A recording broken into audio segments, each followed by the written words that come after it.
En este caso en particular es un trabajo que si bien es digamos, rescata un poco también conceptualmente elementos para pensar la fauna urbana, está basado también un poco en el trabajo cotidiano que hacemos también en el territorio, más específicamente en un espacio público de la ciudad de Buenos Aires, como es el Parque Sarmiento, donde Laura ya hace bastante tiempo está trabajando bueno, ahora les va a contar mejor ella desde cuándo y cómo, pero básicamente es una intervención en el espacio público ligada también a la conservación, al cuidado de unas lechucitas vizcacheras que están ahí y que, bueno, que se han instalado y se han podido reproducir y, bueno, siguen en su camino. Y, bueno, hay conflictos, hay problemas, siempre se pone complicado seguir adelante y, bueno, un poco a partir de la práctica rescatamos algunas cosas que después se pueden extender al tema más amplio, ¿sí?, de la presencia de los animales en las ciudades y cómo habilitar una coexistencia con nosotros como habitantes de la ciudad. Bueno, la ponencia es bastante introductoria, o sea, si a alguno le interesa el tema de cómo pensar la biodiversidad urbana, creo que les va a servir porque no somos los que empezamos a trabajar esto para nada, sino que, bueno, rescatamos algunos abordajes bien generales de algunas convenciones de biodiversidad que vienen elaborando la temática. Y nosotros lo concentramos un poco en la ciudad de Buenos Aires y hablamos un poco también en términos de la estructuración urbana.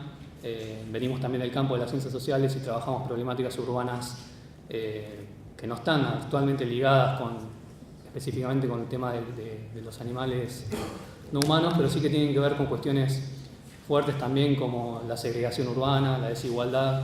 en el acceso al hábitat, en el acceso a equipamiento urbano, a transporte, movilidad, todas cuestiones que básicamente la estructuración del espacio urbano regida por el mercado ha llevado a que grandes franjas de la población se tengan que distribuir en las zonas, determinadas zonas de la ciudad que son tenidas como alejadas del casco urbano, que están parte del mismo territorio y, bueno, no tienen el mismo acceso al hábitat que otras. Y esa desigualdad, ese eje desigual que nosotros analizamos un poco en términos de la ciudad, también lo vemos en cuanto a los animales, ¿sí? Como que esta segregación urbana, la presencia de espacios públicos también amenazados por lo privado, también afecta a los animales urbanos, o los animales que están en las ciudades, que nos preexistieron, que están ahí desde hace tiempo. Y, bueno, esos ejes son los que la ponencia también invita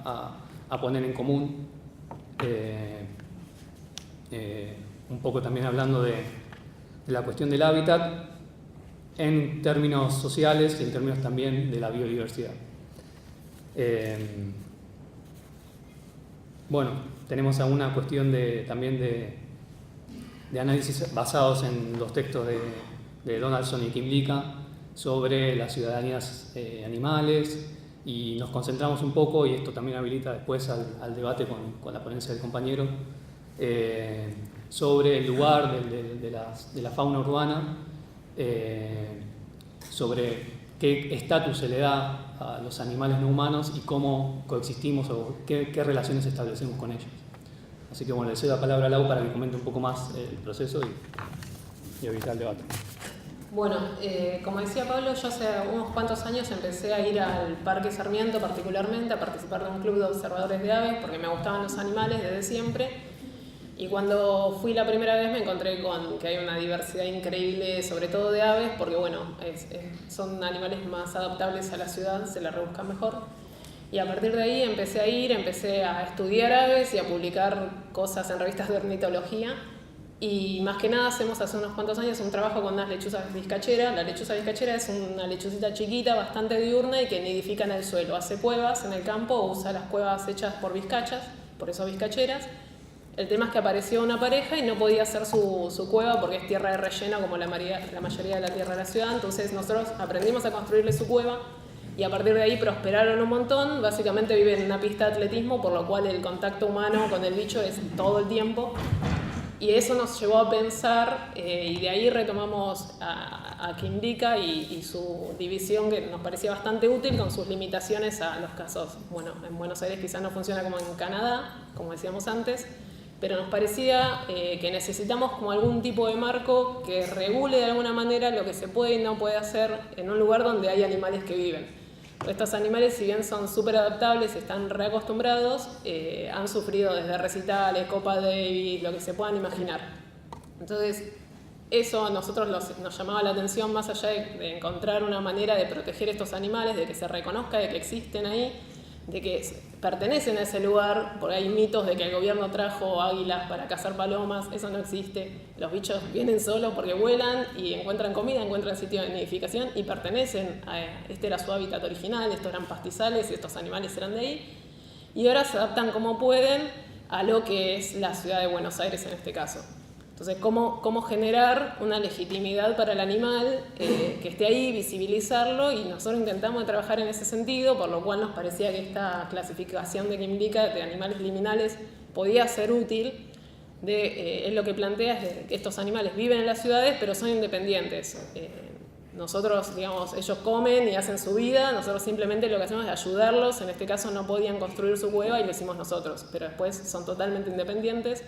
Nos pareció un ejemplo bastante interesante y de esos hay miles en la ciudad está llena, esta ciudad es súper biodiversa, entonces nos empezamos a interesar por eso y a la vez llegamos a digamos, interceptar esto con cuestiones más ligadas al urbano, como decía Pablo, sobre todo de cuestiones de cómo se usa el espacio público en las ciudades que están sufriendo transformaciones bastante grandes, lo que se conoce como gentrificación en ciertos casos, sobre todo en una ciudad que, digamos, nuestro barrio se está transformando mucho con torres, mucha construcción, y todo eso afecta sobre estos espacios públicos donde estos animales viven, a los cuales claramente no son consultados ni tenidos en cuenta a la hora de hacer desde torres hasta recitales arriba de su hogar. Por otro lado, también había otra tensión que surgió mucho en las charlas, que es entre la especie y el individuo, porque en el caso de la fauna urbana, por lo general son especies, los animales que pueden vivir en las ciudades pertenecen a especies que son bastante adaptables, eso implica que pueden comer una gran variedad de comida y adaptarse a distintos climas o a distintos sitios de nidificación. Pero recordemos que son individuos, no es una especie que viene acá, sino son individuos adaptables de una especie que tiene ciertas características. Entonces, de vuelta se ponía ahí en tensión que por lo general lo que sucede a nivel simbólico es que se construye como la ciudad, un ámbito puramente humano, y cuando aparecen animales son pestes, como se le dice a las palomas son pestes porque son un montón, las cotorras también y demás. Entonces, cuando aparecen en sentido de especie un gran número, se los ve enseguida como fuera de lugar y molestando y en el sentido de una peste que irrumpe. O si no, cuando aparece un animal, entre comillas, peligroso, el típico puma escapado de cautiverio, que también, ¿no?, se lo ve como un animal peligroso a erradicar. Y no se visibiliza que hay individuos particulares que hacen uso de territorios particulares y que no es que pueden elegir, digamos, a ese individuo, si le sacan su pequeño pedacito en la ciudad, se muere, no tienen lugar a donde ir. Por eso decíamos, es una aproximación y es un comienzo a pensar estas cosas y cómo nosotros podríamos contribuir a que nuestras ciudades sean espacios más amigables para los animales, lo cual a nosotros consideramos que redunda en un espacio amigable para las personas,